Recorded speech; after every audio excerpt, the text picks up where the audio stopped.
Hi guys! Welcome back to my YouTube channel. At kung bago ka pa lang dito, don't forget to like, subscribe, and share this story sa mga kilala niyong mahilig makinig ng mga horror story.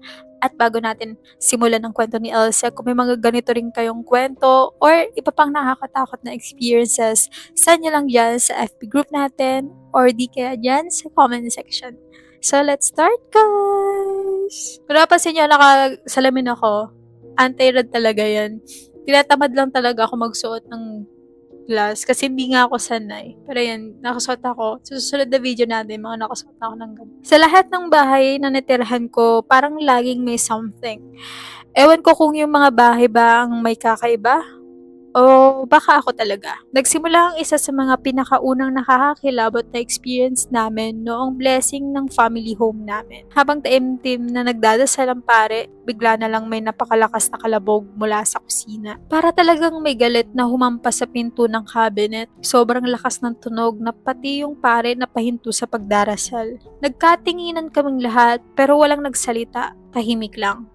Walang gustong maunang tumingin kung ano ang nangyari. Hindi lang doon natapos. May manika ang kapatid ko na kumakanta habang umiindayog ang ulo at paa nito. Lagi naming sinisiguradong naka-off ang switch para hindi maubos ang battery. Pero isang gabi, bigla na lang itong gumalaw at nagsimulang tumugtog ng mag-isa. Meron pa siyang isang pang manika, yung Hawaiian girl na nasa ilalim ang switch. Isang araw, bigla rin itong umandar kahit walang humawak. Simula noon, ayaw na ng kapatid ko ng kahit anong manika sa kwarto namin. Mas lalo pag naging creepy ang mga sumunod na nangyari. Madalas daw makakita ang kapatid ko ng isang batang babae na halos kaedad ng bunso naming kapatid. Madalas itong lumilitaw sa salamin habang nagbibihis siya. Nakatapat kasi sa pinto ng kwarto ang lumang cabinet na may salamin. Kaya kitang-kita ang refleksyon ng buong silid. Bigla na lang daw may batang nakatayo sa likod niya. Pero paglingon niya, wala naman tao. Ako naman, iba ang mga naranasan ko. Paminsan-minsan may nakikita ako mga aninong mabilis na tumatakbo sa hallway. May mga gabi rin na parang may humihila o naglilipat ng mga upuan sa labas ng kwarto. Karaniwang madaling araw kapag tulog na ang lahat. Pero sa lahat ng experience ko, ito talaga ang hindi ko makakalimutan. Madaling araw yon, mga bandang 2:00 o 3:00. Naglalaro ako ng The Sims 2. Yes, tanda ko pa talaga kung anong game yon. Sanay na akong nagpupuyat noon kaya wala akong pakialam sa oras. Yung pwesto ng computer ay nasa kwarto ng parents namin at dahil sa ayos nito, hindi ko makikita kung may papasok sa likod ko. Habang tutok na tutok ako sa laro, bigla akong narinig sa mismong batok ko ang isang malakas na wah! Parang may taong sadyang bumuga ng hangin. Napalingan agad ako. Akala ko isa sa mga kapatid ko ang nang-aasar. Lumabas pa ako ng kwarto para tignan kung may nagtatago lang. Pero wala. Tulog silang lahat, kaya pinaliwala ako na lang. Sabi ko sa sarili ko, baka namalikmata lang ako. Umupo ulit ako at pinagpatuloy ang paglalaro. Ilang segundo lang ang lumipas. May bumuga ulit sa batok ko, pero mas malakas na. Sa pagkakataong iyon, hindi lang tunog ang narinig ko. Ramdam na ramdam ko ang malamig na hangin tumama sa batok ko. Doon ko talaga na-realize na may mali. Hindi na ako nag-abalang i-save ang laro o i-shutdown ng maayos ang computer. Hinila ko na lang ang switch ng extension cord. Isang pindot, patay agad ang PC. Pagkatapos, tumakbo ko. Diretso akong tumakbo papunta sa kwarto namin. Sumisid sa kama at nagtalukbong ng kumot na parang may protection ngayon laban sa kung ano mang bumuga sa batok ko. Hanggang ngayon, tuwing naaalala ko ang gabing yun, kinikilabutan pa rin ako. Hindi ko pa rin maipaliwanag kung ano ang narinig at nararamdaman ko. Pero isang bagay ang sigurado, hindi na ulit ako naglaro ng The Sims 2 ng madaling araw. The Sims pala. Akala ko The Slims. Pero yun, nakakatakot na yung bumuga 2 beses. Bakit? So yun guys, ang creepy ng story ng family niya.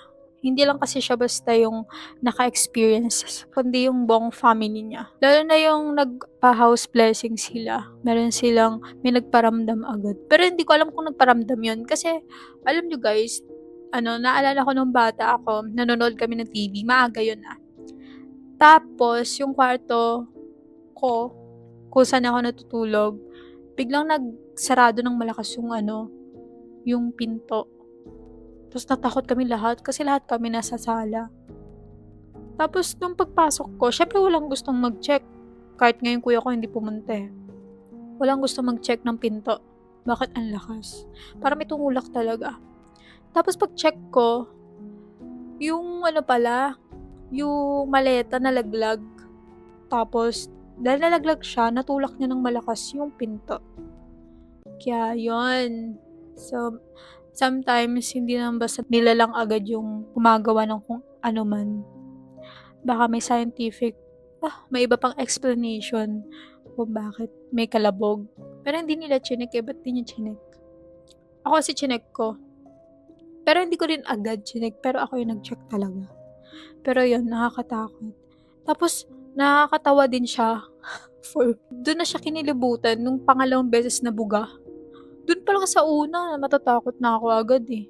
May bubuga sa sa batok mo, 'di ba? Tapos wala namang ibang tao kundi ikaw lang. Ano yung larong The Sims 2? Hindi ko alam yung larong yun. Kaka-cellphone niya yan eh, ng madaling araw. Pero guys, ay may pusa dito. Sobrang niyang clingy. Ang nakakatakot din yung part na yung manika na kusang gumagalaw kahit wala namang pumipindot ng switch. Diba? Pero meron ding din doon, may ibang explanation kasi may mga yung mga techie na tao, sinasabi nila minsan kasi nagkakaroon ng malfunction, basta ganun. Bigla-bigla na lang mag-off, bigla-bigla na lang mag-on. And ang nakakatakot din pala, yung sabi kasi nila, masama daw na itapat ang salamin sa harapan ng pinto.